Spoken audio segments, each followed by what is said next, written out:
Hey everyone, this is Al from Red Leaf Sports. If you want to interact with us, you can follow us on Instagram and Twitter at Red Leaf Sports. And don't forget to subscribe to the podcast on iTunes and Spotify. Come on, everybody! Clap your hands! Oh, you're looking good! I'm going to sing my song. It won't take long. We're going to do the twist, and it goes like this. Come on, let's twist again. Hey, what's up, everyone, and welcome to episode number 24 of the Red Leaf Sports Podcast. I'm Jay Marinelli, and I'm here with my co-host, Big Al D'Angelo, via the, via satellite tonight again? The word via satellite, that's what we're going to call it, because technically... It sounds cooler. But technically we are via, everything's satellite. Yeah, okay. So you're talking on your cellular phone. Yeah. I'm talking on my cellular phone that's bouncing off a satellite. It's via satellite. Via satellite, yeah. We'll keep it that way. Good, I like that. We're missing our third man in the booth tonight. Yeah. Mr. Tonines. Mr. Anthony Thibault Magnotta. He is absent from tonight's show, and with valid reason, his 35th birthday celebrations. 35th birthday. Yep, and I met Ant when we were like so young, 12, 13 years old. Yeah, same. I never thought I'd be around. So, well, I guess I did. Same. I think, yeah, the year before high school, I met Ant, and so that was we all met that year. 13 years old, roughly, and yeah, who would have thought 22 years later be doing some podcast together. Still talking to each other. There's a what I'm reading, because there's all podcasts are popping up, right?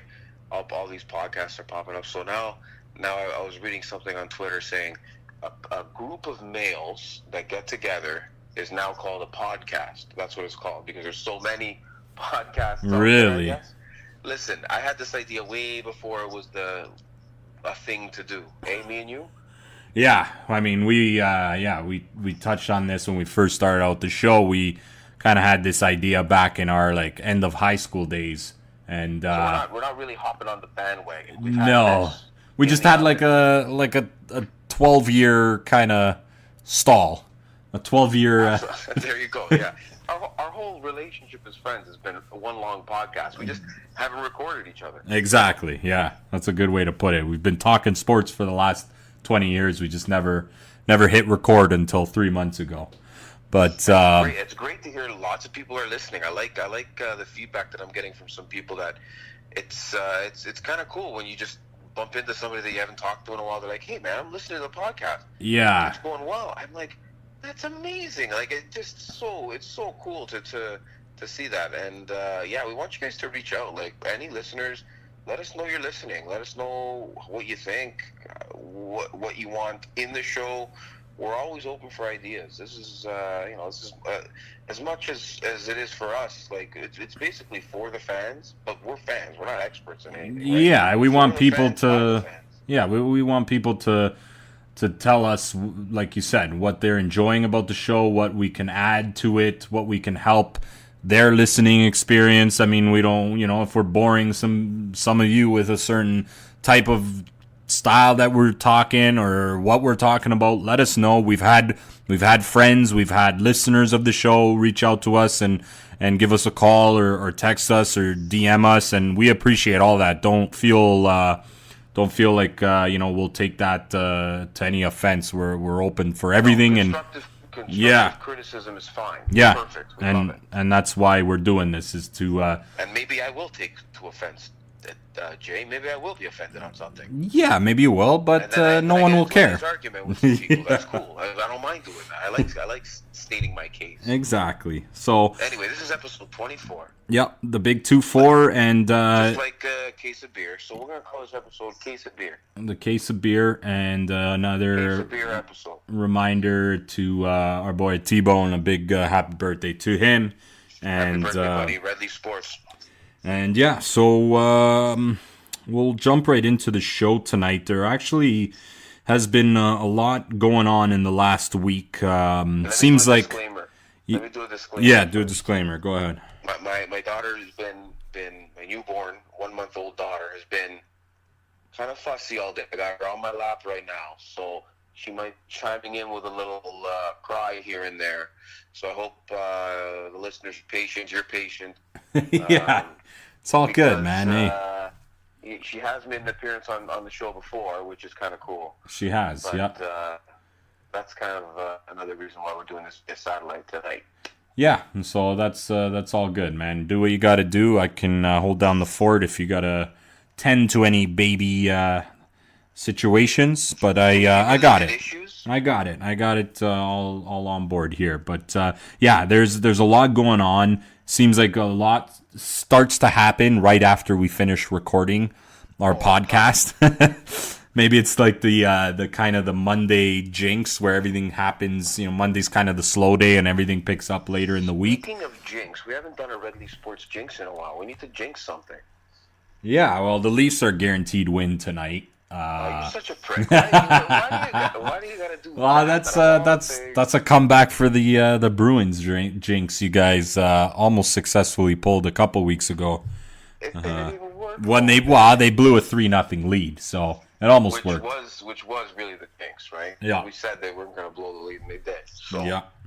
But yeah, so like I said, there's been a lot going on this past week, and I think we can jump into first with the NHL. And we always jump into NHL. I can't wait till we start baseball first. And well, listen, Al, we got summer, we can do the podcast outside. Yeah. Via satellite or not via satellite. Yeah, well, summer is gonna be heavy baseball, so you'll get your baseball fix for sure. But until then, we're smack in the middle of kind of the last few weeks of the NHL season, and some big situations going on this week.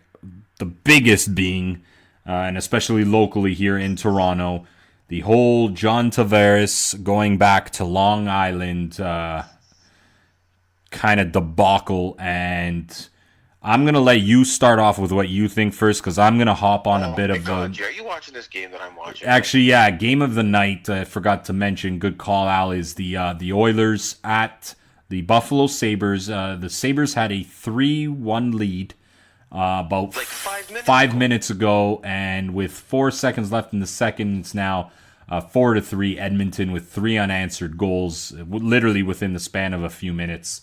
What a big turn of events here, and yeah, but like just craziness back and forth. It's well, Alex Chase I guess you expect the game between Edmonton and Buffalo to be pretty wide open, eh? I guess so. I mean, yeah, especially with Edmonton's defense, and yeah, Buffalo's kind of been squawking lately. But yeah, this Alex Chason came out for Edmonton and said they got 17 games left. They got basically 17 extra playoff games than any other team, because they're almost in must-win mode almost every night. So it's I love that he came out and said that. Well, I mean, yeah, Al, it's the standard cliche, though. We kind of hear it every year. You know, no, but you know what? You don't have to. On a team like Edmonton that's been like kind of shitty all year. Yeah. And they could be down, and they could be just like playing out the season. They could be like that, because that happens too, eh? You're right. Yeah, guys kind of just fold up. It's like, 17 games left. A guy like Chase on saying that. That's I think that's pretty cool. It's good that they're actually gonna go for it. Yeah, well, it's wide open, that West, but yeah. It's weird. Before we jump into the standings and situations, I did want to get started on the John Tavares situation. Going back to New York last Thursday, and obviously everyone's seen and heard the reactions and the story out of New York of the fans and the booing, the throwing of rubber snakes, the throwing of jerseys. The chants of which I thought were brilliant. Great. Where's your jammies and something? What else were they? Time as a Leafs fan, past your bedtime. Yeah, fantastic. Like, as a Leafs fan, I didn't really appreciate it because it's JT, it's our boy, right? Yeah, you go first, because I'm gonna jump on a bit of a soapbox on this one. Okay, here we go. But let me just say, I don't necessarily mind the fact that the fans can do what they want. They paid their money, They can boo him. They can make him feel like garbage. They can do whatever their little heart desires. Where I think it crossed the line is throwing stuff at him, throwing stuff on the ice. That's a little bit classless. But cheer and boo to your heart's content, because you've paid your money to allow yourself to do that as a fan, right?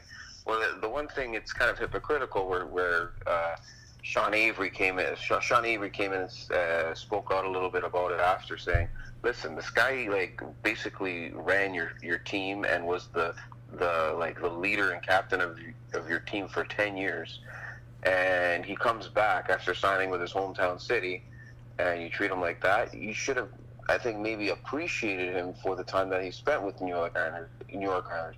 Now, I get it. I understand that that they feel like jaded by him, right? Because he obviously dumped them to go for money and go back to his hometown where he wanted to play. So I don't know, man. It's like I said, they have every right to do it. I felt kind of bad for him, but then I realized he's still making millions, and do I really feel bad for the guy? You feel bad for John Tavares, $11 million a year playing for the Toronto Maple Leafs? You feel bad for him? No, not at all. And I like I said, I get the hurt that the Islanders fans feel, but it's like, okay, you show up for this game, again, going to the Sean Avery comments, and you don't any other game. This game they sold out. Any other game you're getting 12,000, 13,000 people. Yeah, but Al, that's a first place team. That's due to the relocation of the arena. That has nothing to do. This is a misconception. They're playing half their games in Nassau. Right? Yeah, half.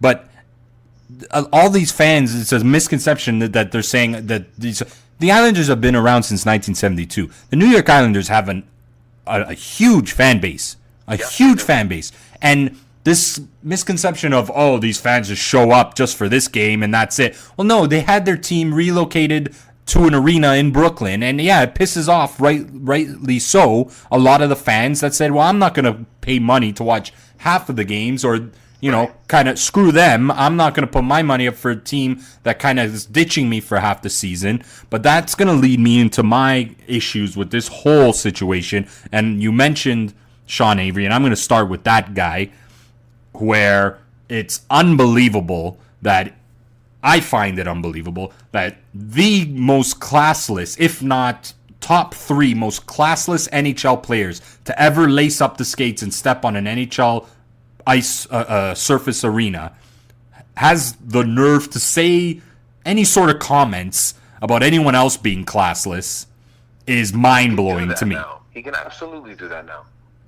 He can do that, but he's a complete hypocrite, and no one should take that with any credibility at all. I don't necessarily think he's a hypocrite. If he said it while he was playing and being like that, Al, he is. He would be a hypocrite. But Jay, when you're a player like that, you put on a show, right? It's not a show. That's who he is, though, Al.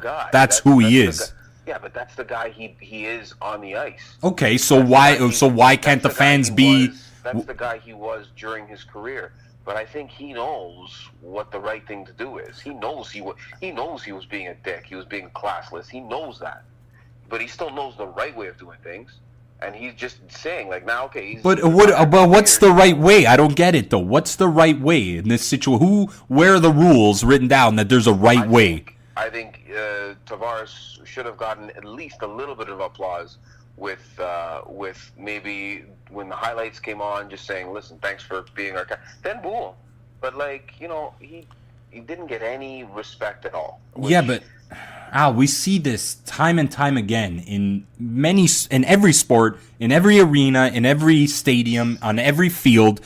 We see returning players who left their previous team in a suspect manner get booed, get treated horribly, whether it's here in Toronto, that has happened time. When Sundin left, he didn't get booed when he came back.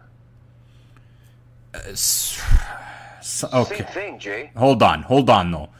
Sundin, yes. Okay, let's. Sundin, Tavares, it's the same ilk, same type of player. Well, Sundin's in the Hall of Fame, right? So will Tavares be. Okay, that's one thing. You got me on that one. But let's say how many other situations that we've seen in Toronto with returning players getting booed. Complete classless type of booing. Let's not go into the situations of what we've seen. Here's the part that bothers me. We have Maple Leaf fans all over Twitter, all over social media, all over the radio, ranting and raving and throwing their hands up in disbelief. How dare a fan base treat one of their players like that? It's classless, disrespectful, American fan base, no knowledge of hockey. Where's these fans when you, as a fan base in your hometown, in your home arena, were throwing jerseys at your own players, and not only jerseys, waffles at your own players? But no. It's the American fan base that's classless. But we're not talking about the Leaf. We're not talking about Leaf fans in the ACC. We're not talking about that. No. But if you want to have a conversation about that, that's a totally different conversation. Yeah, but they're Leaf fans, Al. They're Leaf fans representing the Maple Leafs. We're the worst, probably the worst. Like, okay, most loyal fans, yeah. Whatever. Like, biggest fan base, sure. But when it comes to being fans at the actual arena, terrible. Like, they're probably the worst in the league, Jay. You can hear a pin drop when you go there. Right, Al, but there's still... I got buddies that go to the game. They just go to the bar. They don't even go to the seats. No. That's not... That's the environment that MLSE has created, and listen, you know what? Exactly. It's making them a shitload of money. People complain about, I went to go get 2 hot dogs and 2 Cokes. It cost me $50. But are they going to change it? No, of course they're not going to change it because people are paying. There's lineups at the concession stands. People are going to keep doing it. And they're going to keep doing it, just like they don't really care that they're not being loud at the games, because they're not. It's like a funeral is going on during a Leaf game at Scotiabank. It sucks. Right, Al, but it's not Every taking... single game. You're not taking away from... They're shitty fans. The shitty in-house fans are the Leafs fans, yes. Right. You can't really... I'm not going to defend, that, because that's indefensible. We're garbage. But that's my point here, Al, is that the city's fans and media was so quick to point fingers at these Islander fans and the quote unquote classlessness that they portrayed that night. But nobody looks in the mirror and what this city... Listen, I'm a Bruins fan, okay? And what that Boston fan base has done on several occasions when it comes to racism is disgusting. It's classless. Absolutely. The Vancouver Canucks and their fans were literally blowing up their own city after losing a Stanley Cup final. We can go fan base to fan base and talk about classlessness and not the right way to be. That's sports. That happens. Yeah, maybe it's just fans in general. It's sports, Al. It's not You ruin it for everybody else. Right. That's sports, and unfortunately, because all of a sudden those fans become the face of all the fans, right. And that's the problem. Right. And there's certainly fans. There's a majority of them that say this whole thing was blown out of proportion. Big deal. But there's also the other half that our mayor, John Tory, decided that let's call the following day, that Friday, let's declare it John Tavares Day, because poor old Johnny T got his feelings hurt in New York the last night, and let's declare it John Tavares Day. This is Toronto. This is supposed to be the mecca of hockey. And the Leafs fans, I have to applaud them. They gave him a nice warm welcome back. But even that, Al, is unnecessary. That's not necessary. I think that's fantastic. It's not necessary. You know what? But screw those fans in New York. You got new fans now. Okay, this is where we are. We're gonna give you the respect that we think you deserve. Right. So they gave him a standing ovation, and then they walked back up to the ACC lounge and had their bottle of wine and filet mignon and missed the rest of the game. I'm saying that the act of giving them a standing ovation was, I think, nice and respectful. I think that was Mickey Mouse too, Al. I think that was Mickey Mouse. Why? Because it's unnecessary. This is hockey. This is sports. You don't need to make a guy feel better because he got booed in his previous arena. He knows he's a Leaf. He gets it. He doesn't need your ovation to say, "Oh, they like me. Okay, I feel better now." But maybe it made the fans feel better, saying, you know what, well, let's give them a little bit, because a lot of the fans felt bad, Jay, sitting there. But why? What do you mean feel bad? It's sports. Players get booed. It's because it's in Toronto that, and this is my theory, Al. And you players get booed. Hold on. Jay, this guy's a Hall of Famer. It doesn't happen. It happens. It happens absolutely. Not to Hall of Famers. Larry Murphy got booed out of town here and won 2 Stanley Cups and made the Hall of Fame. Larry Murphy's not John Tavares. He's got 2 Stanley Cups and a Hall of Fame. You're right. He's not John Tavares. Larry Murphy was booed in Toronto before all of that. Before he became good. No, he was always good, Al. No, he wasn't. And Larry Murphy never was a captain of the team for 10 years or 8 years or whatever the hell it was. Listen. So you can't compare that. That's not the comparison. The comparison is Sundin. That's the comparison. Okay, you might have some validity to that, but here's my theory. And there's other ones too. Phaneuf was a captain. Did he? Phaneuf 100% got booed when he came back.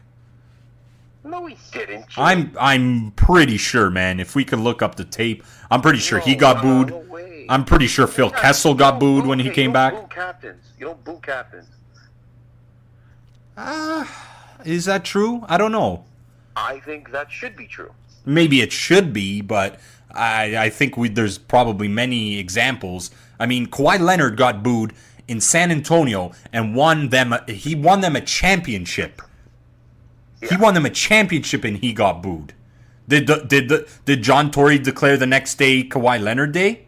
No. And here's my theory out. Let me get to my theory on this. Okay, get to your theory, because this Toronto hockey fan base, okay, and I'm part of it because I've lived here my whole life, and I get a grip on it, okay. This Toronto fan base has never, our generation, okay, I'm going to talk about our generation, has never been in this situation where a superstar on his way to the Hall of Fame type player has chosen, not in trade, but in free agency, to leave their team to come to Toronto. It's always been the other way around. Yeah, you're right. Okay? Well, wait a minute. If we look back on different Leaf teams, Lindros came here. Al. Gretzky was supposed to. Lindros was on his last leg of his career. That's not the same. Gretzky was supposed to come here. Okay, but he didn't. Something happened. Right, he didn't. I'm talking about actual things that happen. John Tavares, in our generation, this city is not used to having a superstar. No, just the year before, Stamkos had the opportunity to do the same, and he didn't. Right. So, but what my theory here is, Al, is this fan base doesn't know how. This is new. This is new to this Leaf fan base, to this Toronto fan base, because we're always used to being the booers. We're always used for the superstars leaving our team and going on to another team, and we're booing them when they come back. Vince Carter, Tracy McGrady, Vernon Wells got booed, even though he did nothing wrong but accept a monstrous contract that was given to him. No, Vernon Wells was being a dick, Jay. Vernon Wells was being a massive dick when he came back. Okay, Al, what was he being a dick for? He was being a dick to the fans that were there, pointing at the Yankees hats, doing... Because he was getting booed! No. Yeah! What do you think, he walked out? You think he walked out of the dugout pointing at his hat? He was getting booed. Lyle Overbay. I told this story already. Booed. Guy didn't do a single thing wrong to the city of Toronto. But we're saying that's all that. But that was wrong to boo. I know. It was wrong to boo. And it was wrong to boo John Tavares coming back to New York. It's But this is my theory, Al. Is what I'm saying is this fan base has never been. Our generation has not been used to this situation. So we don't know what to do. And no, everyone overreacted. It's almost like you need to say, "Hey, Maple Leaf fans, this is what happened. You got a superstar. Another fan base is upset. You used to be that fan base." And we are. We still are in every other sport. And almost every other sport, exactly. So, listen. And New York is the other side on every other sport. Al, when's the last time the Maple Leafs and the Raptors have had 2 superstars in their respective league get booed going back to their former team? Like, it's true.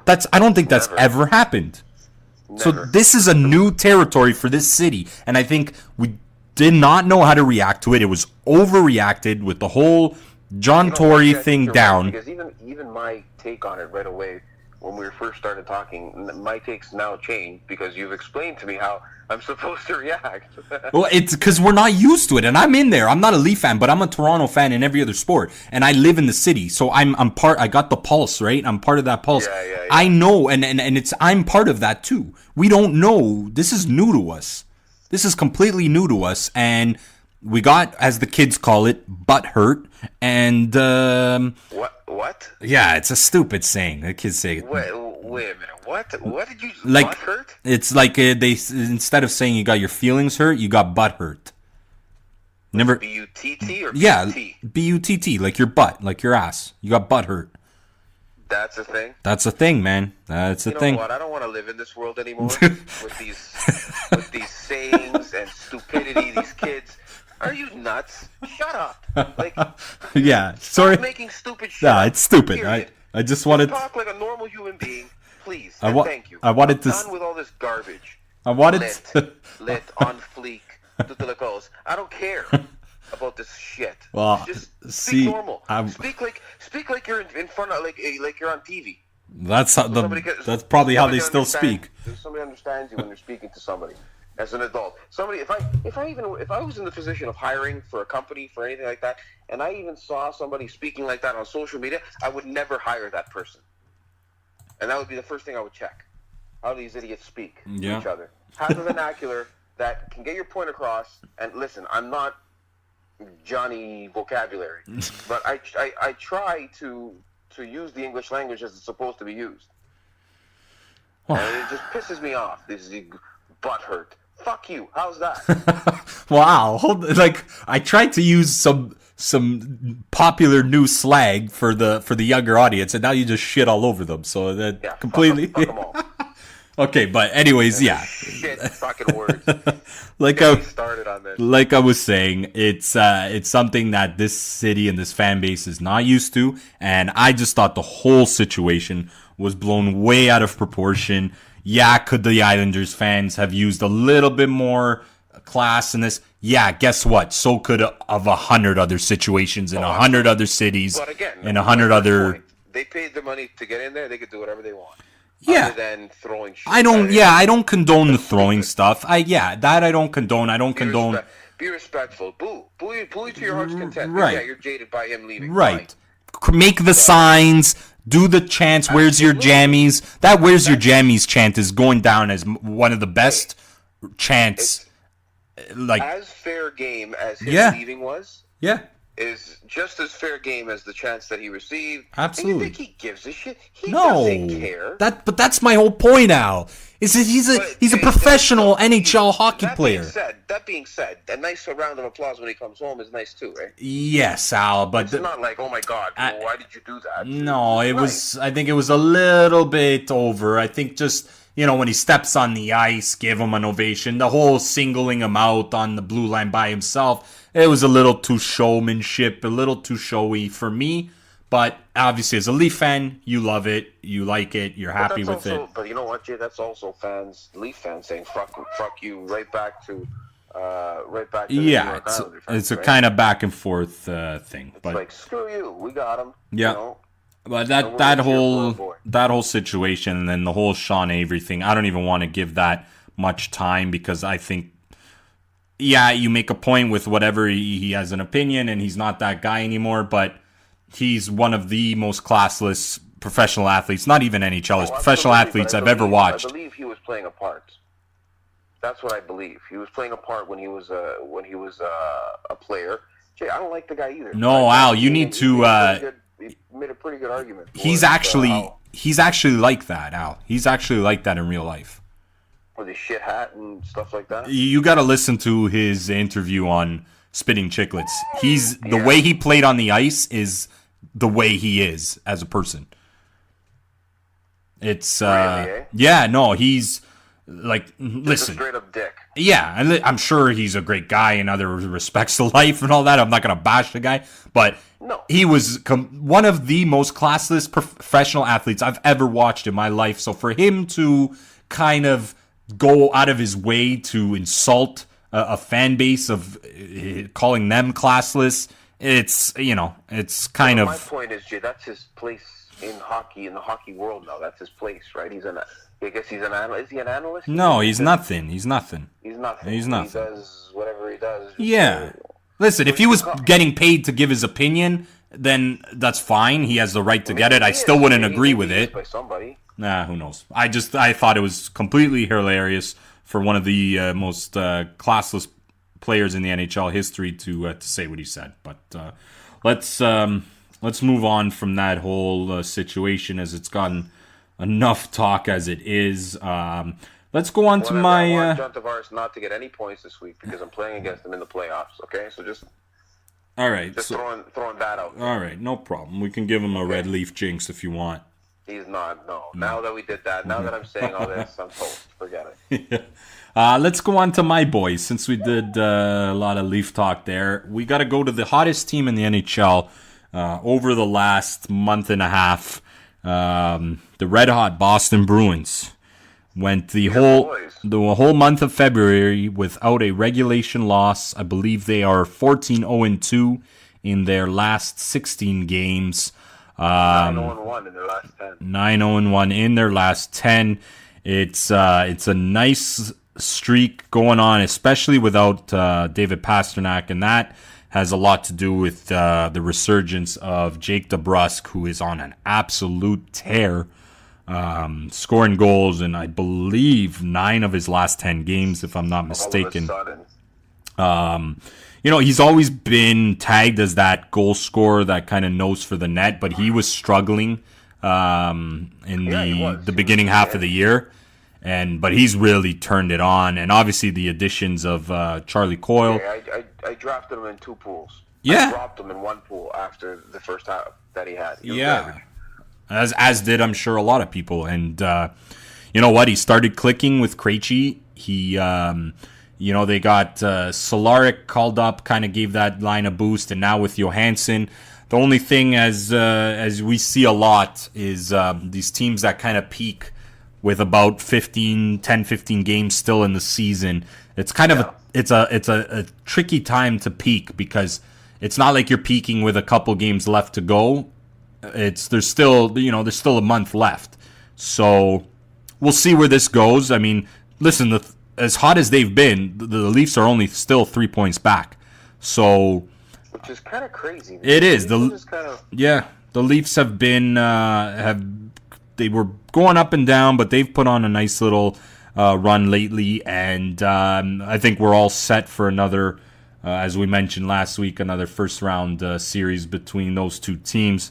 But I had to give a little love to the Bruins and their red hot streak over the last month and a half, couple months, with Tuukka Rask also coming back from the dead from his horrible. It's 2 years in a row where he's had horrible starts to the year, and Halak's their backup, right? Halak has been a great complimentary piece. He's great, man. Yeah, just like Khudobin did last year for the Bruins when Rask was struggling out of the gate.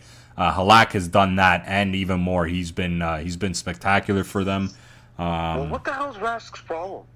It's just the last few years he's come out and had horrible starts. He had that personal situation. Remember, he took that leave of absence for a couple games. Thing, right? His so kid was sick or something. I think this year there was something obviously to do with that, but he definitely last year, and I believe the year before, he came out of the gate in the beginning of the season really struggling, and it seems like he just finds his groove about mid season, and that's it. But that Atlantic is pretty much said and done. The Metropolitan is where the action's at, with the Washington Capitals actually just jumping over the Islanders with a 2-point lead first in that division.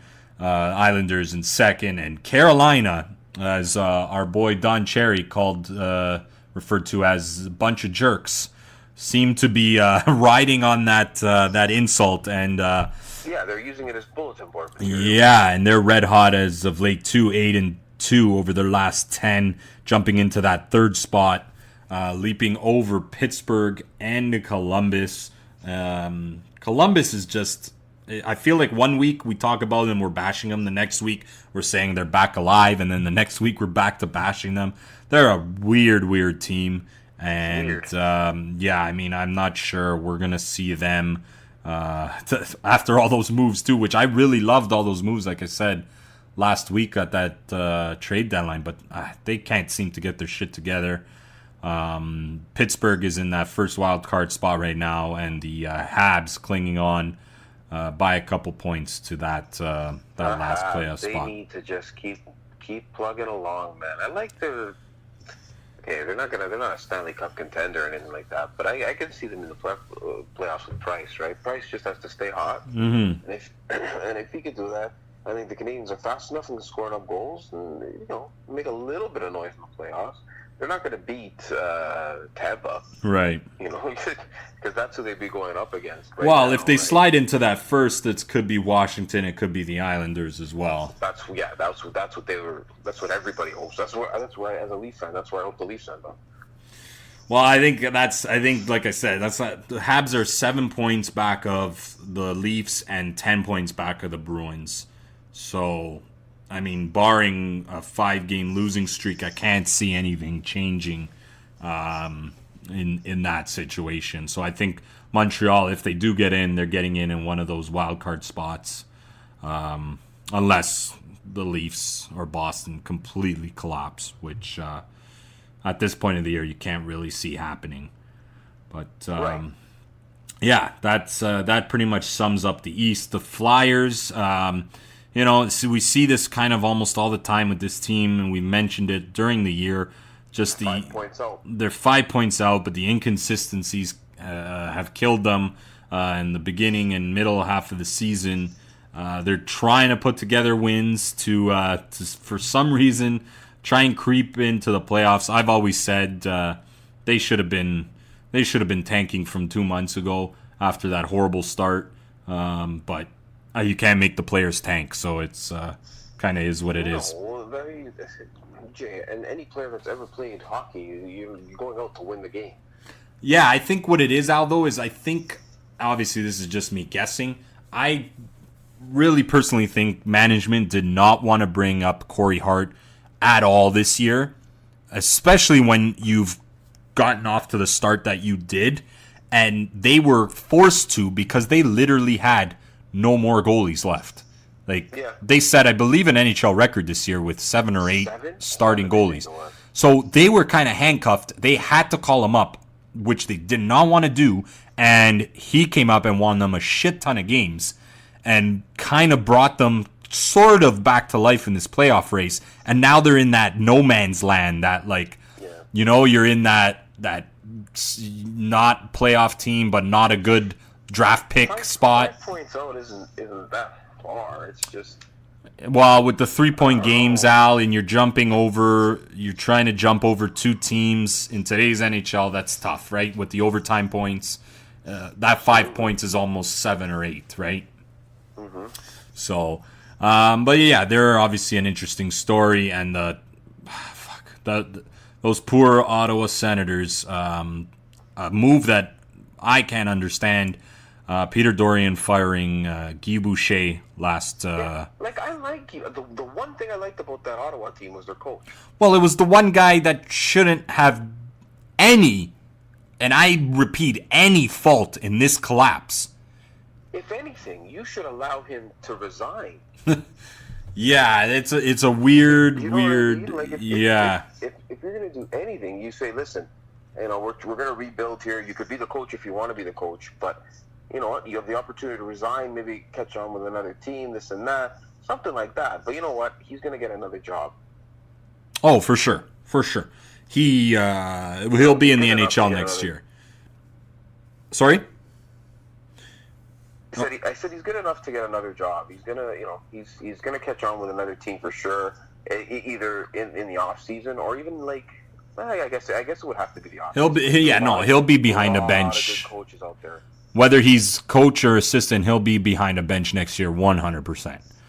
I can't see why he wouldn't be. Listen, this guy had the Senators a goal away from the Stanley Cup Finals 3 years ago. And after that, they kind of spiraled and just completely collapsed. But let's not forget the whole Carlson Hoffman situation was going on. There was a lot of disaster going on in that dressing room.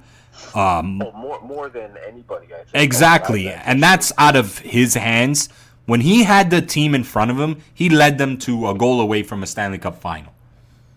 Exactly. Right? So for them to fire him after these 2 seasons, which there's no blame put on him at all, there is that Eugene Melnyk is... I can't understand for the life of me what that guy is doing to that team. It's almost like he's purposely trying to take it out of Ottawa. The funny part is he thinks he's doing everything right. As a lot of these owners do. Absolutely. Yeah. Right? He thinks he's doing it all. Yeah, this is part of our... That's what he said when they fired Boucher. It's part of our rebuild.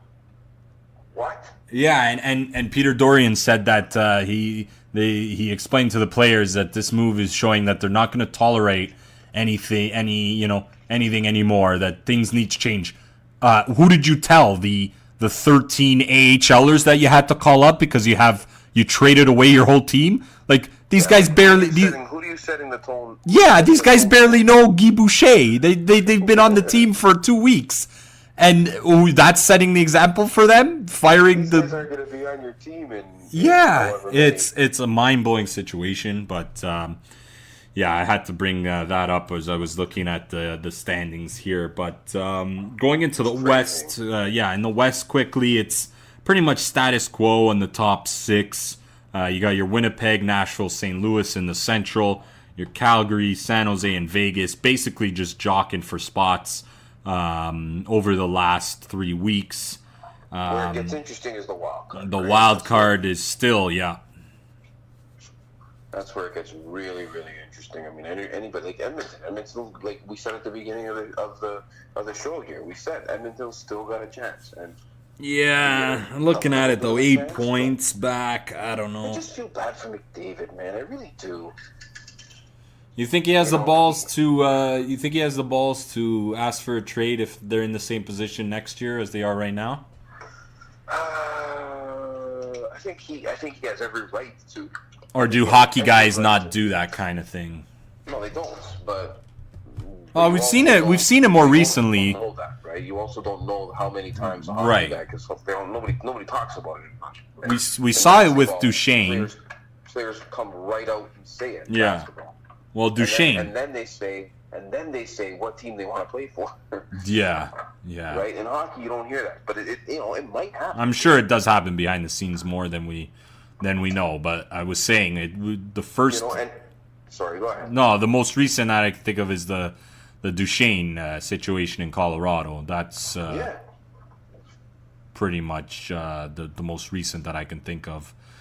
But, well, there you go, right? And that really didn't even get out too widespread until it actually got out, right? Mm-hmm.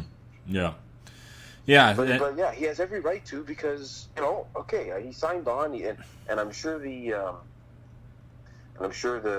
management at the time that he signed said all the right things. Listen, we're gonna, you sign for this, you sign for this amount, and we're gonna build a beauty team around you, right?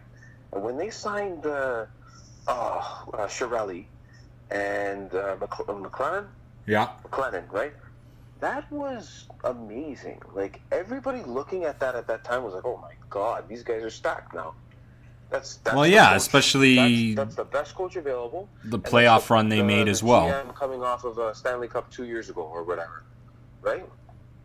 Yep. So, like, looking back at that, and McDavid, I don't think he made the wrong decision, because, they got everybody that they made moves. It just so happened out of none of the moves went right. That's the problem.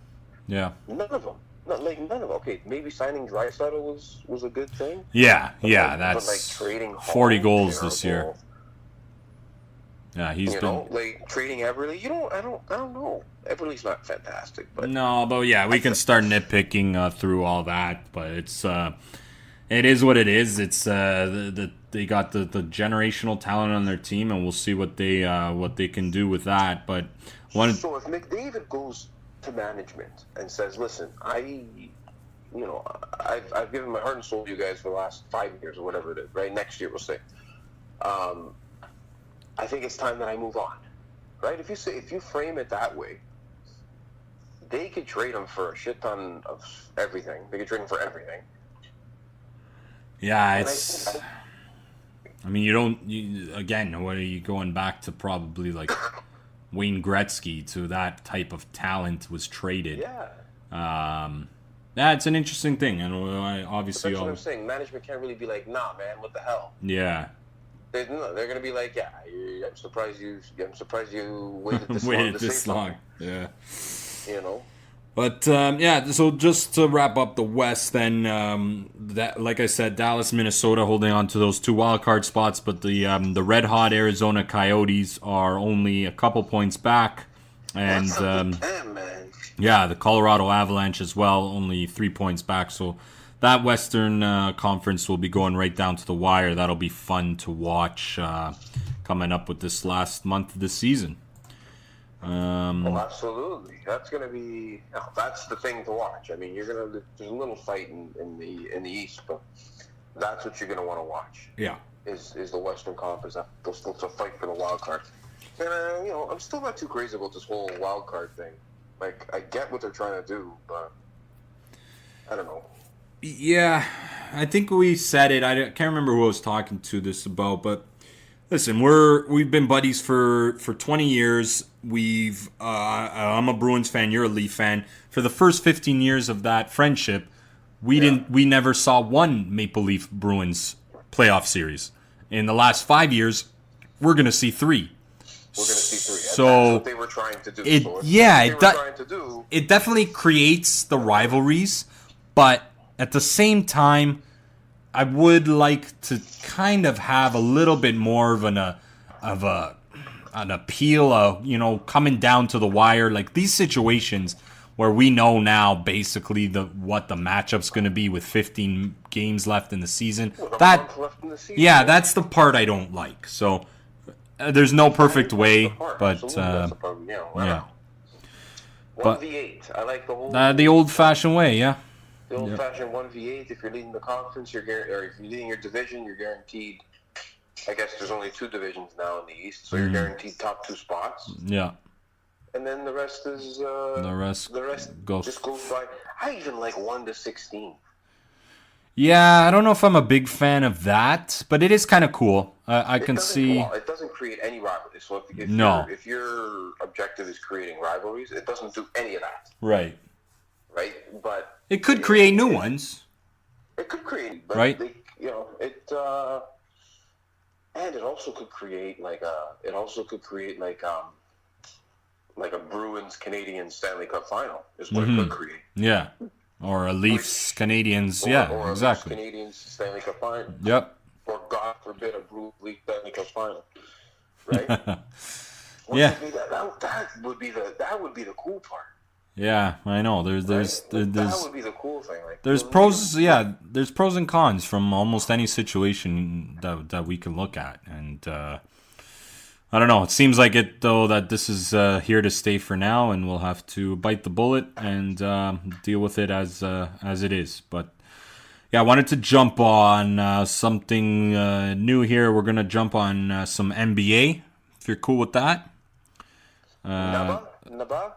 The Raptors with a big win last Friday. Basketball. Yes, basketball. Against the Red Hot Portland Trail Blazers, with Kawhi Leonard hitting that buzzer beater shot, just bouncing in as the time expired with about 1 second left. And that was the most emotion I've seen from him after a win all season. As much as he'd shown in any type of emotion all season, that was awesome to see, hitting that winning shot. But then they followed up with a tough loss against the Detroit Pistons in Detroit last night. Dwayne Casey's got their number, man. You don't want to see Detroit in the playoffs. Without Kawhi Leonard, I will say. Yeah, does he have their number? Is it just a matter of situation? I mean, who knows? But what I don't like is the comments he made afterwards, and I was a big supporter of Dwayne. I didn't mind. What did he say? I don't know what he said. I didn't mind that that he celebrated the way he did after that first win here in the Scotiabank Arena. He said something. I'm trying to pull off this quote here. He did say something that... where is it? Was this after the game in Toronto? No, this was after last night. This was after last night. You're telling me you didn't think the Raptors were going to lose that game? Or, like, I should have bet on it, man. The Raptors were -4. Kawhi wasn't playing. Casey's got, in my opinion, Raptors number. I wish I would have bet on it. I should have bet on it. Damn it. And I always say it after the fact. Yeah, so here's the quote. He was asked if they matched up against the Raptors in the playoffs and beat them, what would that mean to him? And he said basically, it would mean a lot. This is a storied franchise in Detroit. There are 3 championship trophies you see every time you walk into the building. It's not like in Toronto, where they've never tasted it. The fans in Detroit, they know what a championship is all about, and it's like, let's get this thing back on track. Shots fired. So... Is that right, Jay? Is that a... That's yeah. That's also a young kid slang. But was the context right? Is what I'm asking. Yeah, it was perfect. Shots definitely fired, depending on the way you look at it. Now, like I mentioned, am a big fan of Dwayne Casey and always have been. So I'm gonna look at this not completely with rage. He is essentially just stating a fact. Like, yeah, when you do walk into the Little Caesars Arena in Detroit, you do see 3 championship banners. You don't see any in the Scotiabank Arena, and the fans in Detroit do know what it is because they have tasted it, and Toronto has not. He's right. He's absolutely... There's nothing factually incorrect in that statement. What I have an issue with is him kind of going out of his way to bring that point up. And I think he's definitely doing it with intent to stir up a controversy, to kind of give a little jab, it's a little jab to ownership, it's a little jab to Masai, not necessarily to the fans. Because listen, if he has anything against the fans, then he's completely out of it because he got a great ovation coming back. No one's ever shit on him publicly or anything like that. So that's a shot at management, at ownership, maybe MLSE and Masai. Well, Masai. I just don't like it because it's falling into the whole, DeRozan seemed to... I really liked DeRozan's kind of reaction after that game when San Antonio came to Toronto. And let's not forget, he had the game-losing giveaway.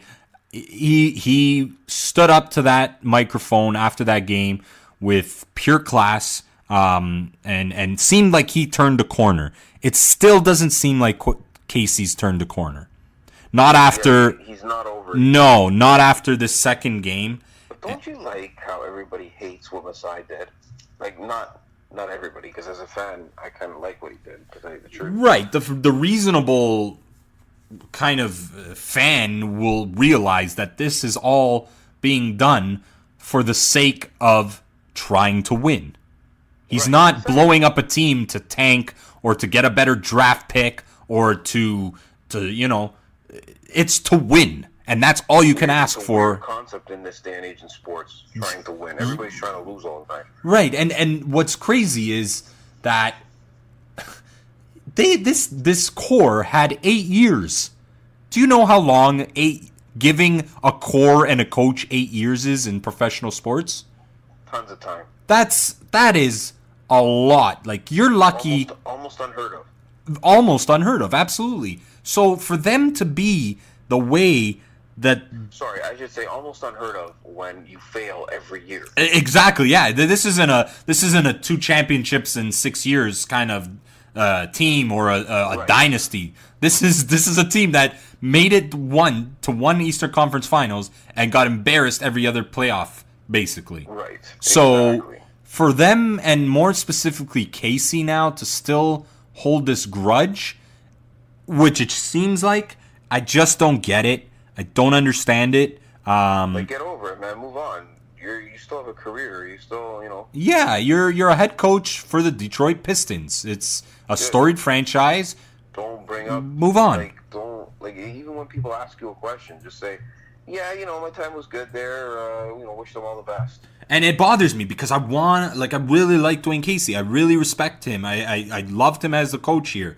And it's bothering me when I see this kind of stuff. And I just, I can't wrap my head around it. I hope they do play them, but I kind of hope they don't, because I don't want them to. I don't need that. I don't need that. I need the easiest. It's like all these people saying, "Oh, I hope we play the Bruins just so we can try and beat them." No. As a Leafs fan, I don't want to play the Bruins because we've lost to them so many times, and I don't need to what are you going to look like if the Leafs win the cup and don't beat the Bruins? What are you going to say?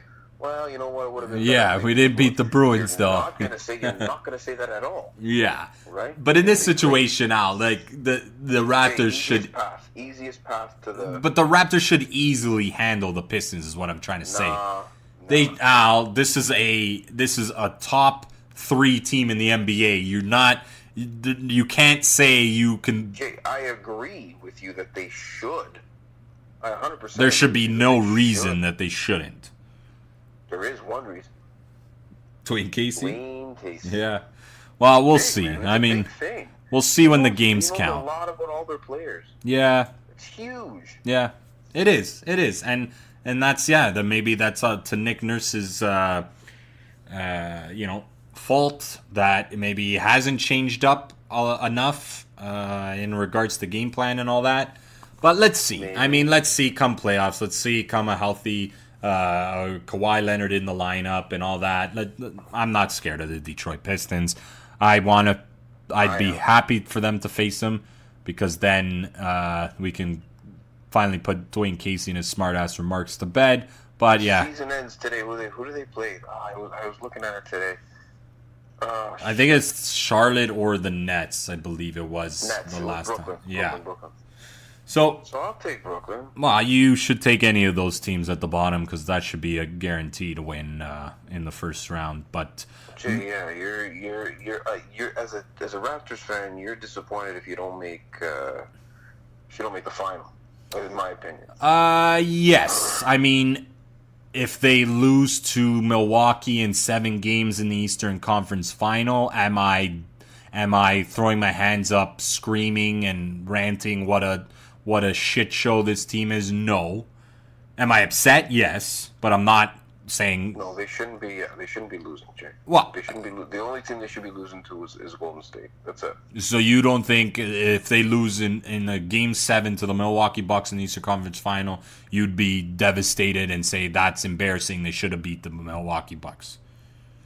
Yeah, I don't know if it was embarrassed. Milwaukee is. If you put it that way. Yeah, this is embarrassed. No, I wouldn't be embarrassed. No. I still think if they get swept by the Bucks in the Eastern Conference, I'll give you that. Give you that. That's fine. Right? A hard-fought series. Yeah, and they're going 7, right? And then, but this is all hopes and dreams. But I want to talk about a couple other quick things on the NBA. 2 teams that I guess we can enjoy seeing implode, and that's the Boston Celtics and the Los Angeles Lakers. Former teammates LeBron James and Kyrie Irving both seem to have very similar situations going on. Yep. The Lakers were never supposed to make the playoffs. I don't know if you could say they were never supposed to, because I think once LeBron goes to a team, I think it's fair to have a kind of an expectation that they're going to make the playoffs. It's a different expectation when LeBron's there. Yeah. Right? But I'm not going to say it's like completely, you're completely shocked that they didn't. Right. But I just think it's... Well, people still think that they are going to make the playoffs. Well, they're about 4.5 games back of the 8th place team. The Celtics are on a complete slide as well. Kyrie Irving seems like he has completely checked out of this season. He has. Getting caught on camera coming into the arena, I believe it was last night, mumbling to himself in coming out of the cold weather, something like, "What did he say? Man, I'm tired of this shit, or I'm done with this." He said, when I'm out of here, I'm not gonna miss this. I'm not gonna miss this. Yes. So. Okay, man. What do you have to be here in the cold for 2 seconds? Well, he played for Cleveland. That's what I don't understand. Played for Cleveland for like 5 years. But it's crazy to see players like that, and it's crazy to see that. I don't know if you saw the video of him in the beginning of the season when they had like a thing for the fans, and he came out and he had the microphone and literally said, "I'm gonna be back next year." Now he's Did like, he say that, he really? literally, you got to see the video. It's amazing. And then and now he's doing all this. So that's listen, hey, as a Raptors fan, I'm all for that collapse in Boston. And any turmoil in the East, I'm all for yeah, as long as it's not on in Toronto. In Toronto. So yeah, those two teams, and it's funny enough that it's LeBron James and Kyrie Irving. Both. It's perfect. LeBron James is also. I mean, we skipped past him checking out. I don't know if you saw the play of him inbounding the ball and he threw it off the backboard. Did you see that? No, I didn't. Oh man, the guy's behind the net after the team scores. The ref gives him the ball, and then they just check it in, right? And they go up the court. Yeah. He tried. Yeah. He went to throw. Like he was pissed off that the team scored a basket, and he just kind of grabbed the ball and went to throw it at Tyson Chandler. And threw it on the back of the backboard, and it went out of bounds, so it was a turnover of the other team's ball. He no interest at all. Like you could see, he looked like he completely checked out, and it's crazy to see because you don't see that. We've never really seen that from him in a long time, if not ever. Gee, he's got a lot of miles to weigh. He does, and he's wearing down. I think this might be a good thing for LA to not make the playoffs. Well, I think he needs to realize, he's probably realizing that why kill himself over these last 20 games, a month and a half, when, rest up, get healthy, bring in Anthony Davis and whoever else you could pick, and go at it next year. So yeah, for sure. That's the situation going on in Boston and LA, and something to definitely keep a close eye on. No, if I'm an LA fan, I'm totally okay with them not making the playoffs this year. Yeah. Totally okay. Seems like that will be the case. Wasn't Snoop going to sell his box? Yeah, I think he was pissed. Yeah. Snoop-a-loo. Yeah. So that's all I got on basketball. We'll keep rolling through. Al, you want to roll through? Do you want to take a 2-second break, or are you good? No, we can roll. Yeah, we'll roll right through. Let's jump into some MLB here. Yeah. So would this be our normal second half now, starting second half? This will be our starting second half. Okay, well, we can pretend that we're going to... We can pretend? We'll be right back for second half of Red Leaf Sports. Yeah. Yeah, you want me to do the outro and the intro? Nah. Well, let's roll. We're good. Let's roll right through. Keep on flowing here. We got a nice... we got a nice vibe going on the what's it called? The beer case episode? The beer case of beer episode number 24. Bryce Harper signing again, literally almost right after we went off recording last week's podcast. Oh my god. Signing in Philly as expected, and I believe we did kind of mention that as well, that it was coming any day. Well, it had to come any day, right? We're in the middle of spring training. Yeah, and the amount it wasn't surprising either. $330 million for 10 years. No opt out. He said he doesn't. He said he wants to play in Philly for the rest of his career. Let's check that quote in about 6 years and see how truthful that was. But it's a. Okay, that's the thing, right? Okay, you can say whatever you want at this point. Yeah. Time, but anything can happen 6 years down the road. I mean, this guy's contract ends. I'm going to be 48 years old. Yeah, it's kind of scary, eh? It's more than kind of scary. It's nuts, man. It's. Did you see that stat that by the time Bryce Harper's contract ends, Bobby Bonilla will still be getting paid by the New York Mets? Oh yeah, for like another 4 years. Yeah, something like that. But can somebody explain to me what the hell that contract was all about, the Bobby Bonilla thing? So if people don't know, he gets $1 million every July 1st. Yeah. From the New York Mets. And I think it's spanned for a total of like 30-something years. Yeah, so I don't understand how you put something like that into a contract. Maybe they're like, okay, if you play for us, we'll pay you until pretty much you die. You'll just be who knows of our team until pretty much until you don't it's like almost like a pension plan. Right. Who knows? Obviously, back then there was no specific rules and regulations, that brings up a good point. Like, why don't we see that more often? Like, why can't? Well, now there's rules and regulations against that, right? Are there though? There has to be, I know. Because remember, in cat leagues, there are. Yes, I remember in and like the Kovalchuk thing with Lou Lamoriello kind of backloading, and for sure there are, because anything you pay has to go against the cap. Yeah, so maybe in a I'm sure there's CBA player union situations where there has to be regulations against that nowadays, but back then obviously there wasn't. But yeah, that's the big signing obviously, and a really cool thing. Really awesome to see Bryce Harper say was that. Oh, what a good! Like, I think I posted something on our thing. Yeah, that was. So he didn't want to take number 34 because he wanted Roy Halladay to be the last guy to wear that number in Philly. Like, what? Like, that's a classy move all the way through, right there. That a lot of respect gained for that guy from me for that comment. First of all, he didn't have he could whatever. He could just pick a number and whatever. He didn't have to say what he actually said. Right. So to go out of your way and actually state this is why I'm not picking 34. Class act, big move, and honestly, number 3, way cooler number, especially if you're going to be there for 13 years, right?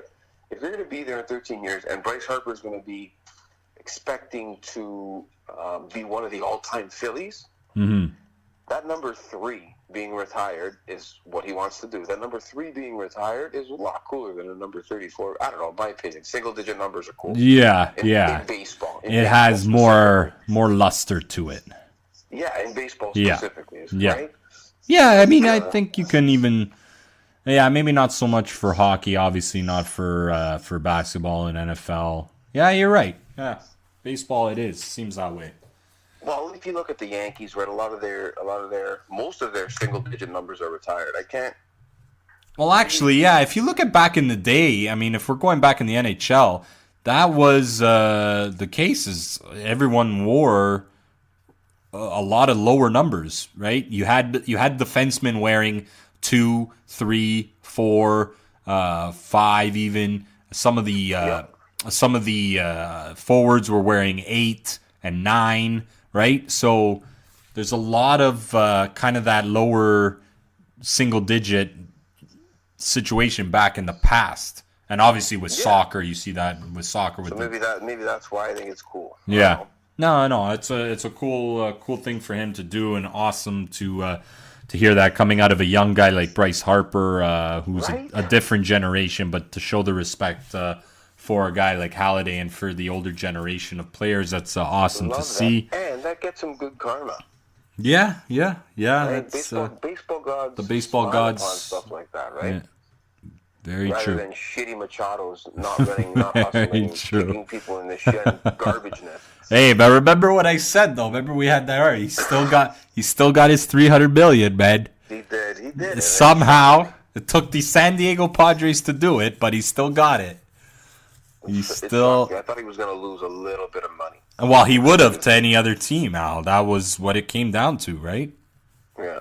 I still wouldn't want a guy like that on my team. Definitely not for $300 million. Well, we'll see. We'll see if that money does something different for him, or does what we see a lot of the time, where the guy gets paid and the work effort goes out the door. So we'll see on that. But another thing I wanted to touch on in the MLB, and obviously ramping up in spring training now with games in full tilt.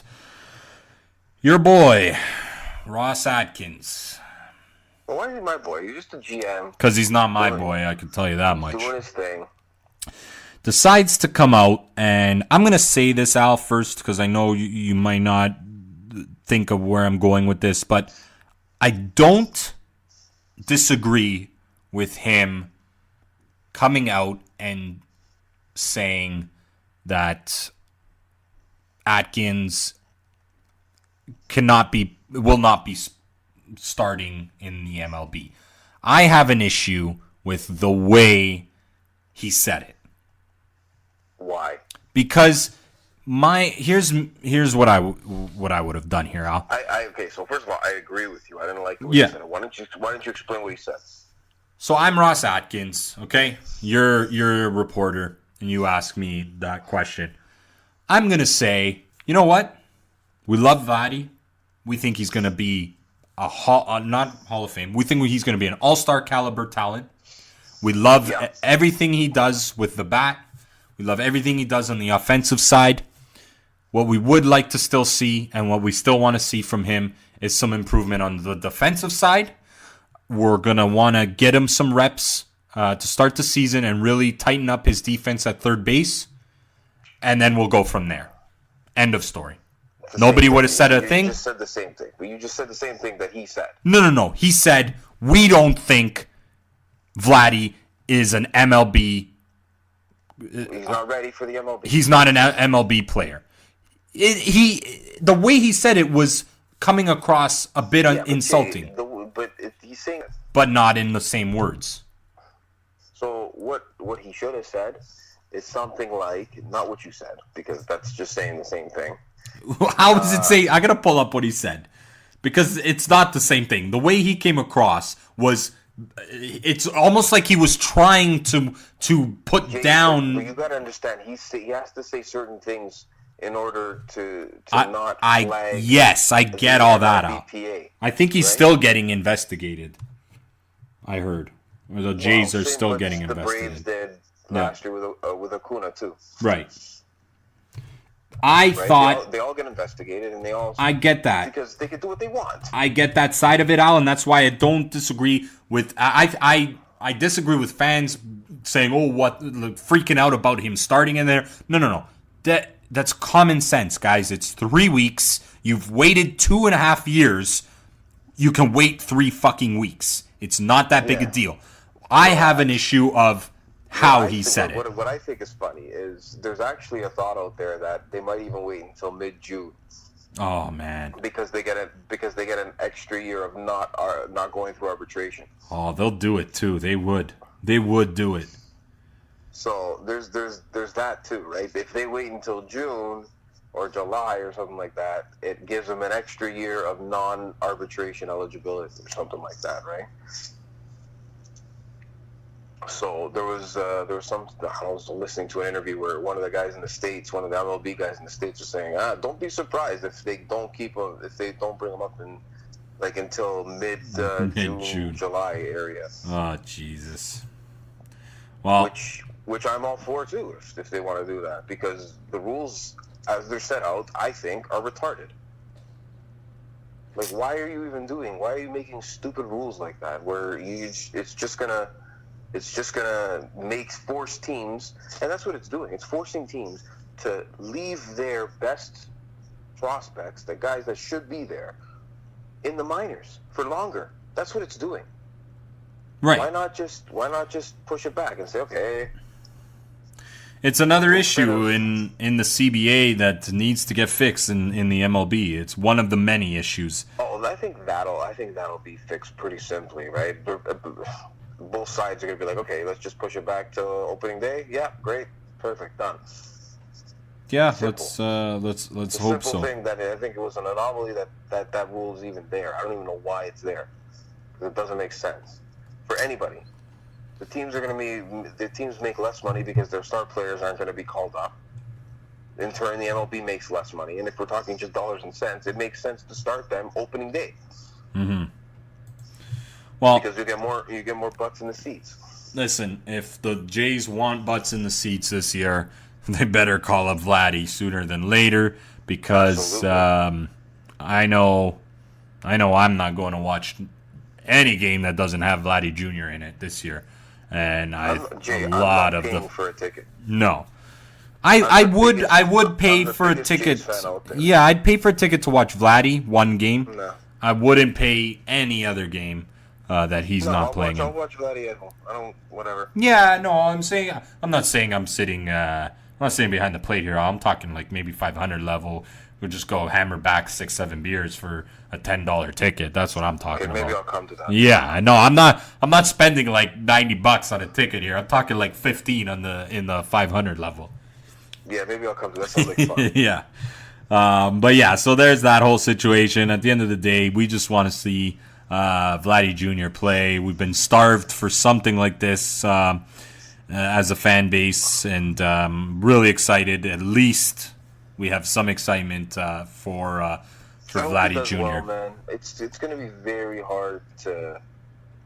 It's going to be almost impossible. Live up to these expectations that everybody's setting for him. You know what I mean? Like, the thing that gives me hope, Al, though, is we've seen an uptick in these young players come in and literally not miss a beat, and just as soon as they step on that Major League Baseball field, diamond, you're saying like the last 4 or 5 years, younger and younger. Yeah, listen, we saw Bellinger and Aaron Judge.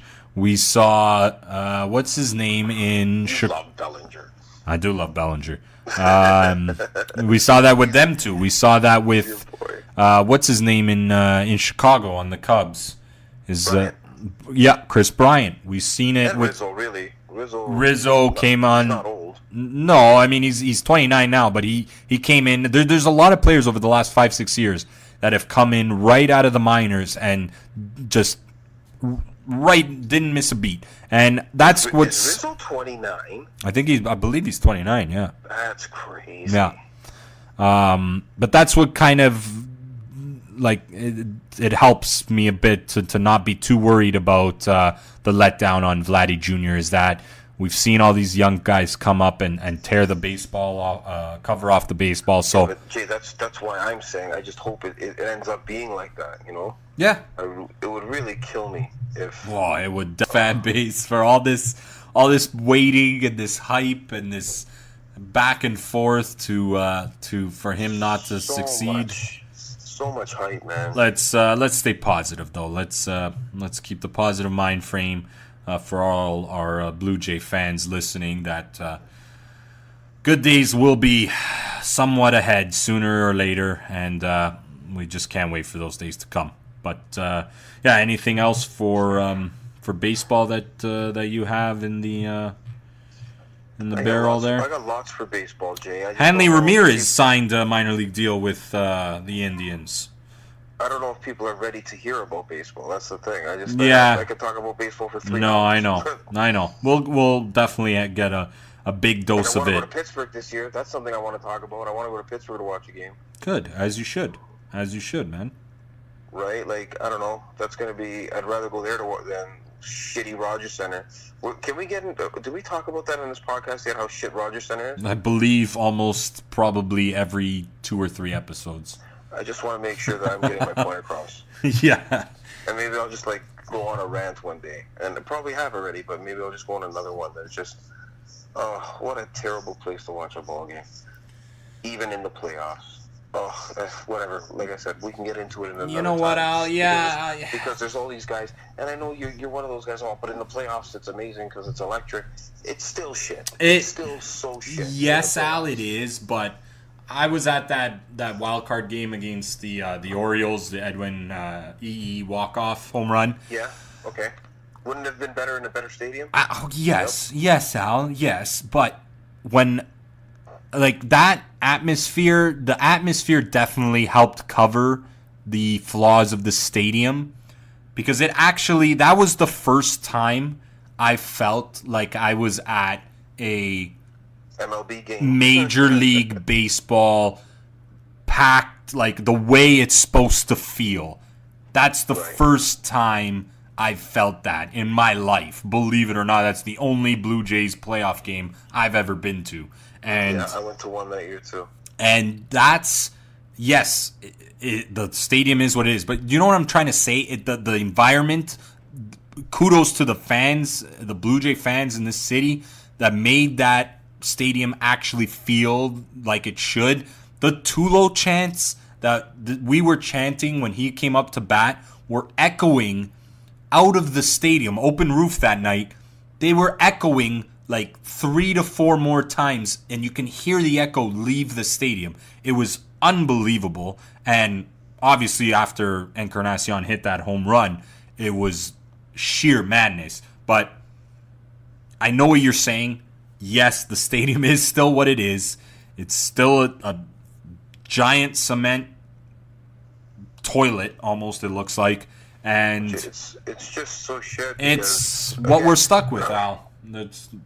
I know we're stuck with it. That's even makes it even worse. Remember was it years ago that they came out and they said that they were gonna start plans to dig up the infield, and it wouldn't even do anything for me. Like, I don't care if it's grass. It sucks. It still sucks. And that was my whole point when they were saying, "Oh, we're gonna make it grass." I don't give a shit if it's grass. That does nothing. No, it doesn't. You'd have to change a lot of the interior, the way it looks. Okay, you make it an open air stadium. That's it. Yeah. That's it. I don't know, Al. I don't oppose to the dome. I don't oppose to the dome. It's the way the Jays run it.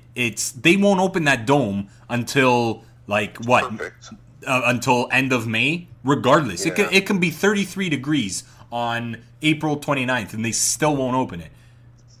And the way they run it is completely madness. There's nothing wrong with having a dome that, number one, doesn't take 20 minutes to close and open. So stupid. Right? Like, if you have a dome that opens and closes in 5 minutes, hey, you know what? It's raining. Throw up the fucking dome. Let's go play ball. If it's not, open it up. Play ball. You know what I'm saying? That's what McCowan always says. Like in Milwaukee.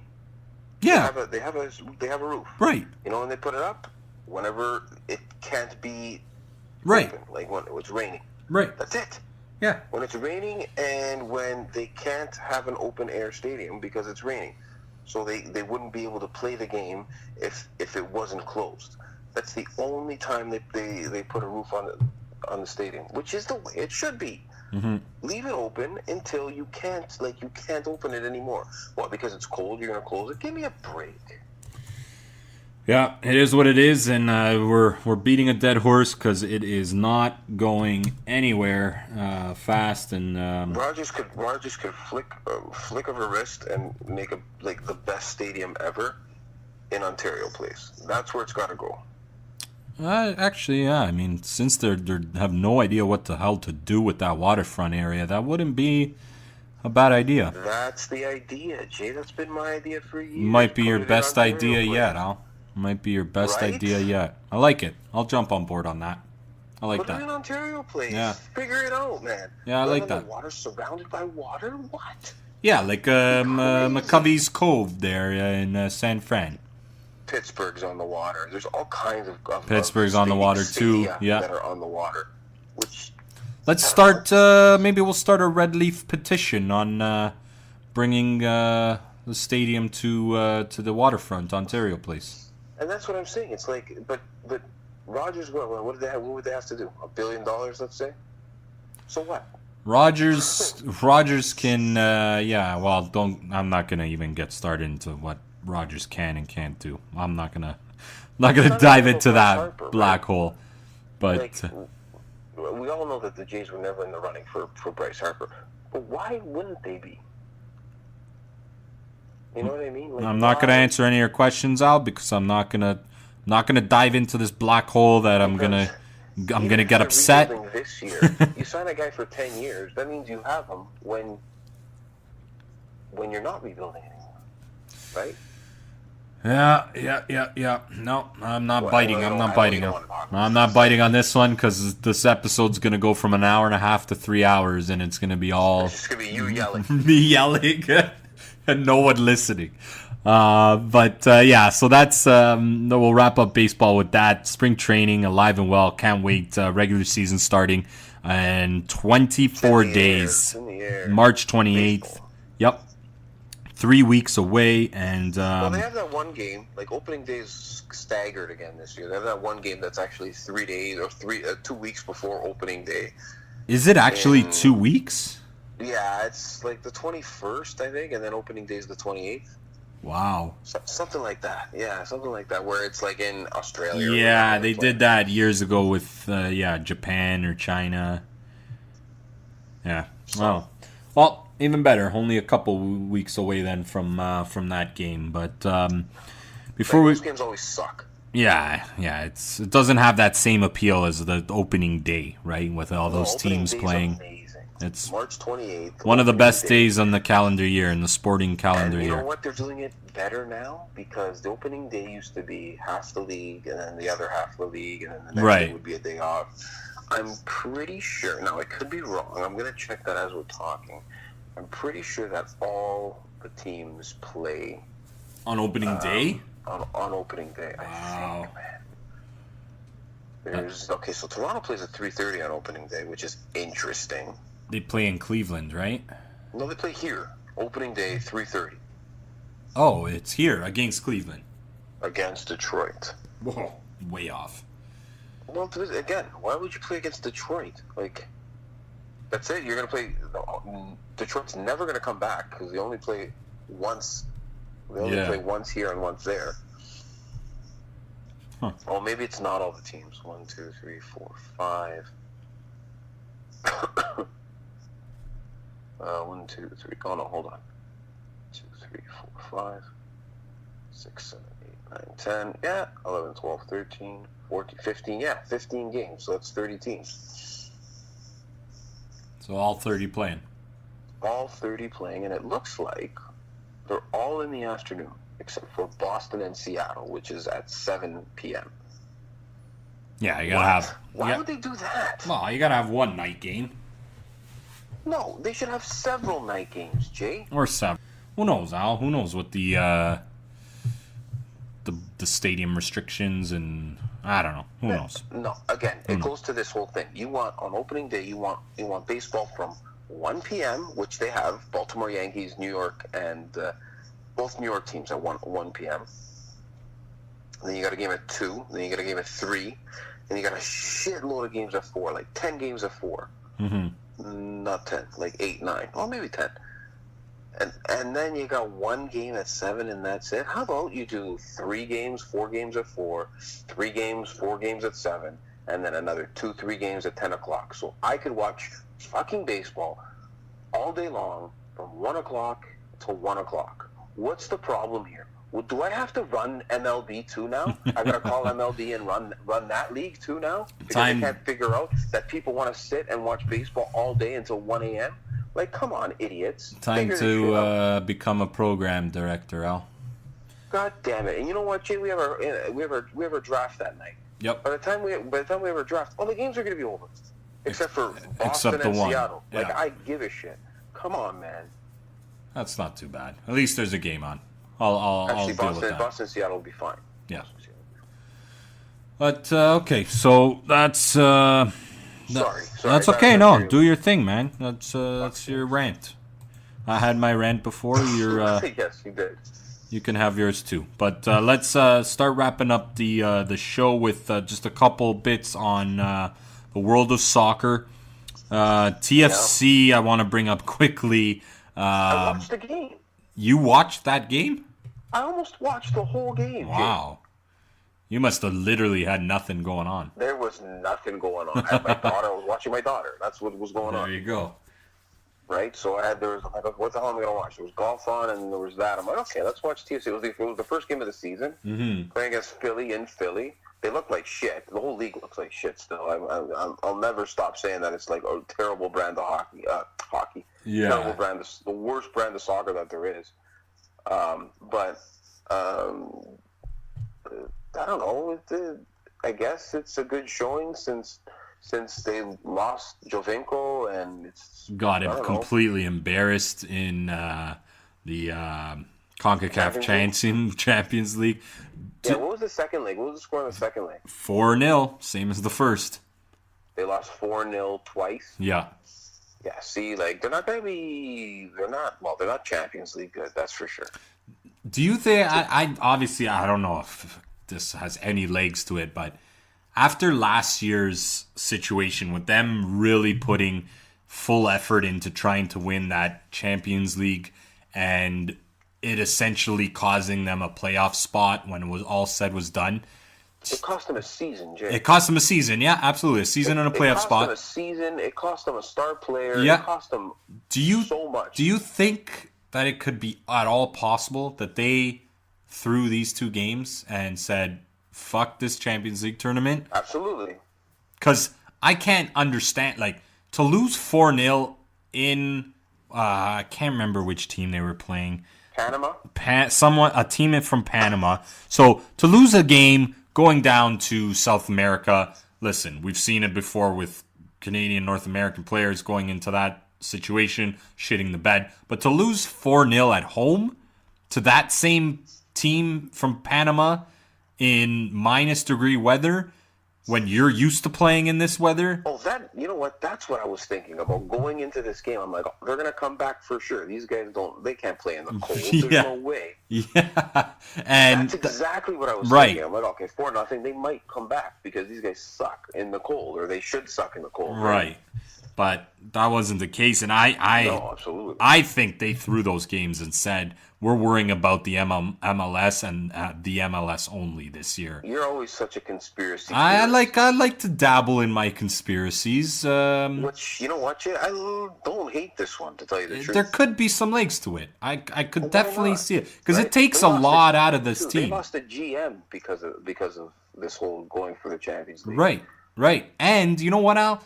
Look what it all was. They went through all of that to lose a game in the finals in horrible fashion, penalty shots, penalty kicks, and they probably looked at themselves in the mirror and said, "Really, all of this for that? Like, was it really that worth it to ruin?" You know what, Jay? The gate that they might have got would probably be worth it, no? Yeah, but it's MLSE. Is that really? That's true. Is it really gonna break the bank for them? Like, I just think that has something to do with it. It was nice to see them get a win in the first regular season game, and with losing Jovinko, they much to my surprise, I thought maybe they were going for a bit of a retool kind of thing this year. They signed Josie Altidore to an extension, and they brought in, I believe he's, I don't know if he's Spanish or what he is, but they re-signed Josie Altidore as well, or signed him to an extension. So it seems like they're going to stick with him as their kind of go-to striker, and probably they'll keep maybe Bradley as well, and kind of retool with some Bradley other... scored 2 goals. Yeah. So, he hasn't scored in 2 years, and he scored 2 goals. Yeah, so that was nice to see. I wanted to bring up that quickly. I know we don't talk much TFC, but... maybe Bradley's going to have a different role. Maybe he's going to have a more offensive role this year, because I know before it's been, he runs... Yeah, the defensive... he runs everything. Yeah. But yeah, the other big game going on domestically was Juve Napoli this past weekend with Ho-hum Juventus coming out with a 2-1 victory. Saw 2 red cards in that game. Actually, not ho-hum, because it was a pretty entertaining game, eh? Right, yeah. I didn't get a chance to see it. Napoli's goalie gets a red card right away, and Pjanic scores on that free kick. Beautiful goal. Which was a beautiful goal, and a very deserved red card. And then Pjanic himself gets a red card on 2 yellows. Yep. Juve is up 2-0, and Napoli comes storming back in the second half of the goal. And then at the end of the game, with I don't know how much time left, but Napoli was awarded penalty shot. And it was Insigne? Insigne? No, not Insigne. Who the hell plays for Napoli that missed the penalty shot? Insigne. Yeah, it was, right? Okay, yeah. So, yeah. Did he take it? Yeah, I missed it. I missed it. Jay. He had the pulse. He did. That's right. Yes, I saw it on Twitter. Right. He had the game. But even even if they tied the game, if Napoli tied the game, they'd still be 13 points back. Right. Yeah. No. That's not. Napoli's pretty comfortable in second as well. The race is 3 and 4. That's the only. Milan is still climbing their way up. I mean, I think as far as they're going to get in the number 3 spot, jumping over Inter and Roma as well. Yeah, they're up a point on Inter and 4 points up on Roma. So that should be an interesting thing. Who makes the Champions League if you're for the Italian domestic league? Yep. Milan is starting to look better, eh?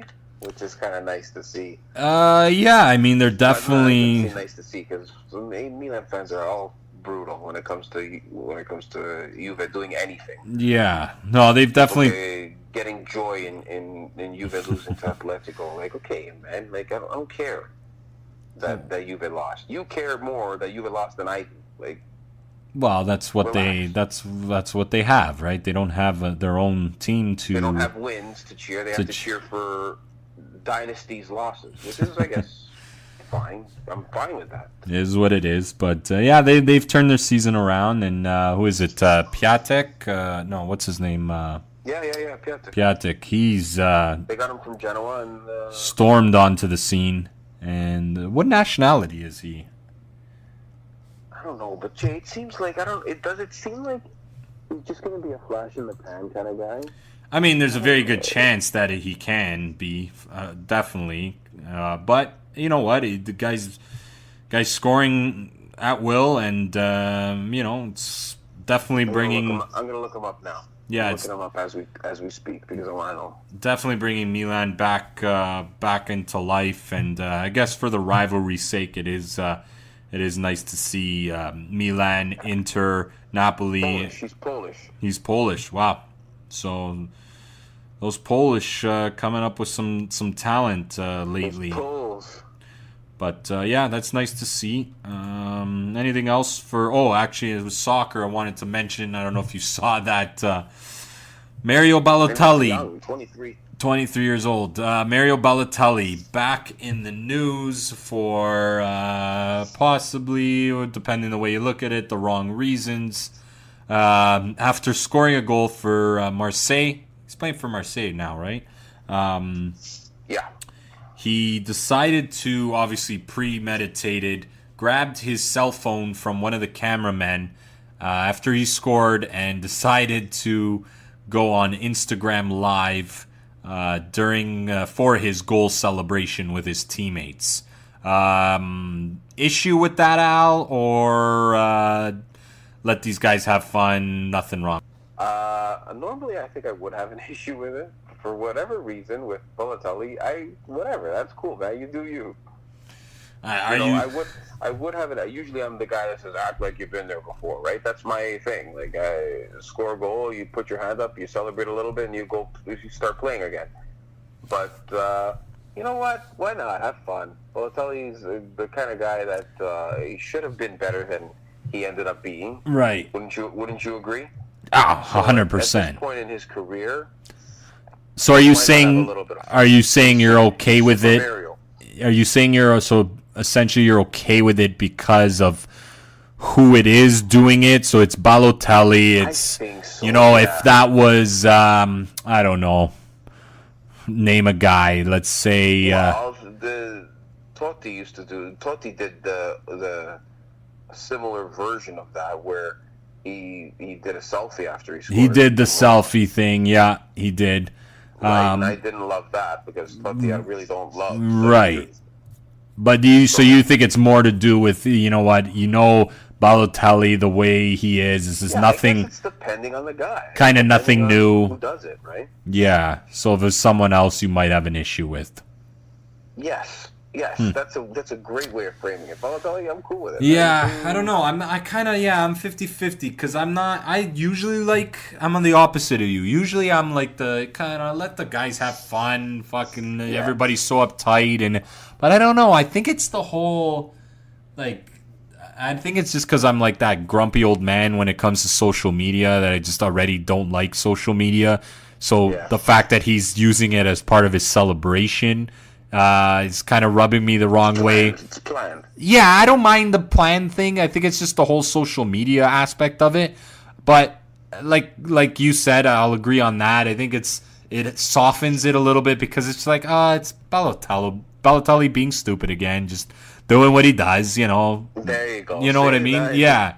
So I think that has definitely a lot to do with it because if it's someone else, you know what I mean? If that's I don't know, Chiellini doing it or Dybala doing it or Mandzukic or someone like that, it would kind of be. So you just named all Juve players. So Juve because that's who I want to imagine scoring. So it's one of those guys. What if it was I don't know. What if it was somebody that. Mbappe. And let's say Mbappe does it. I like Mbappe. Okay, so basically, if it's a guy you like, you're okay with it. What if it was a shit Milan player? Okay, so if it was Piatek, what if Piatek did it? Against Juve, it would be the worst thing ever. No, they cannot cheer and I'd still be pissed at them. Yeah. No, but I'm saying, if it was someone, that doesn't necessarily have to be against your team, just you're basing it on, if you like the guy, you're okay with it. If you don't like him, you're not okay with it. It depends. It depends on, and see, it's in the French league too. So do I really? You don't give a shit. Yeah, I get what you're saying. Yeah. It totally depends on each individual situation. Yeah, I get that. Yeah. And I'd have to take everything into account: the player, the situation, the league. Do I give a shit about anything? No, that's in all fair. Those circumstances. But okay, yeah, I agree, and. We'll wrap up soccer and we'll do a couple quick little quick hits before we wrap up this week's episode.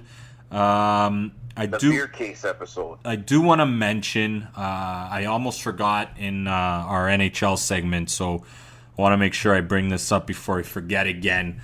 Last week we saw a video kind of go viral on social media and the internet that saw, and before I get into this, I want to say that I'm the first person to admit that I can go a little overboard when it comes to chirping and bashing teams and players on teams that I despise. Case in point, teams like the Montreal Canadiens. But what I saw from Carey Price, and you obviously saw the video, I'm imagining, with him and that young fan that lost his mother just recently, with her basically promising him before she passed that he would meet his hero, Carey Price. Seeing that was... you got to give someone like Carey Price all the respect in the world.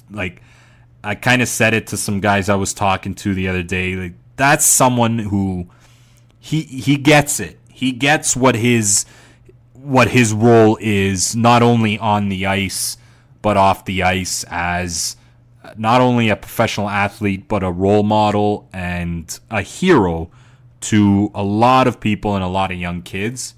And to see that was, and like I said, Al, and people that have listened to this podcast before know I have, extreme levels of, just rivalry hatred because I'm a Bruins fan with the Montreal Canadiens. But I'll sit here all night and praise Carey Price for it. This isn't the first time either.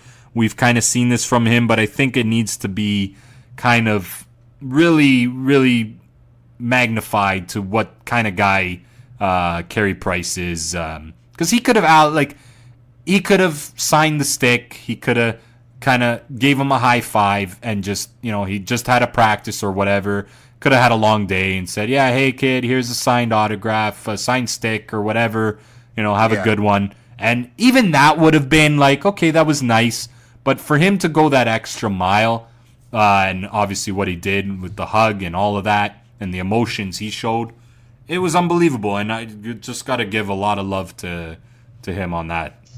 All right, fine. Let's do that. Carey Price. Yeah, it's, hey, we don't want to. We both don't want to because we don't like the Canadians. But it's cut and dry. I mean, it's... credit where credit is due, man. That's what this show's all about, I think. Yeah, and it's giving the beauties credit for when stuff they do is meant and... Yeah, at the end of the day, we're fans just like everyone else, and we have biased opinions, and we have opinions that could be completely wrong, but when it comes to stuff like this and when kind of real life sets into the aspect of the sporting world, you gotta give respect where respect's due, and you gotta give some love to guys that deserve it, and Carey Price is definitely one of those guys. So I definitely wanted to give some love to Carey Price on that. Well said, Jason. On that situation. But also, lastly, big fan of this guy. 25 years to the day. John Candy passed away. So sad, man. Think about it. Yeah. Well, think about what he could have done still in comedy and in those 25 years that he's been gone for, right? Yeah. We only got to see. For us, we were only we were 13, 11 when he died, something like that. We were, if it was 25, we were 10 years old. 10 years old? Not even, I was 9. Something like that. That's crazy to think that. Yeah. Because I remember so much about him. You remember growing up on all his movies, yeah. Yeah. It's still, after 25 years, the impact that he had, not only, obviously, in the entertainment world, but also in the sporting world. Listen, Cool Runnings, one of the greatest sports movies ever made. Yep, part owner of the Toronto Argonauts at one point. Obviously, a huge hockey fan. Close friend of Wayne Gretzky's at one point. Listen, he had an impact on, like I said, not only the entertainment world, but the sporting world. And Argos. Yeah, no, I mentioned he part owned them. Yeah, with I know Gretzky, but there was other guys. There was another guy there too. I can't remember his name. Who was it? The guy that owned. Didn't he own the Oilers too? No, it was the guy that owned the Kings. Or the Kings. That's right. Yes. I think Bobby Mack is buddies with him. Yeah. That's why it's just killing me that I don't know, because he talks about him all the time. It's there, I know. Man, it's at the tip of my tongue. Yeah. But anyways, I can look it up quick. Yeah, that's definitely wanted to give some love to John Candy and Carey Price and those last little parting shots before we wrap up this podcast. You got anything else to toss in there? Bruce McNall. Bruce McNall. That's right. That's who it was. No, man, we went long. Yeah. It was a nice one, just under 2 hours. So yeah, it was a beer episode. I love it. It was doozy. I could definitely use a beer after this one. Absolutely. Who's to say we didn't have several beers during? Oh, I wish. I can't. No beers for me. I got 2.5 months. 2.5 months till I gotta fit into my wedding suit, man. You're in training. I'm in training mode right now. Yeah. So, all right, buddy. Well, listen, that was a beauty podcast. I think we covered. Hope everybody enjoyed it. Yeah, hope everyone enjoyed it. We definitely covered a lot, and yeah, we'll do this again. Thank you, Al, for jumping in via satellite. Yeah, I'm liking this satellite thing. We should do it. I don't know. We shouldn't do it more often, but we can. No. I mean, definitely want to get together and enjoy each other's company while we do the podcast. But whenever the situation presents itself where we can't make it together, then this is always a good plan B for sure. Yes, sir. But, all right, buddy. Thanks again. And we also want to thank all the listeners, as always, for tuning in and joining us on this weekly venture of this podcast that we love doing and we hope you love listening to. So we'll catch you guys all next week. On behalf of Albert and myself, you're listening to the Red Leaf Sports Podcast.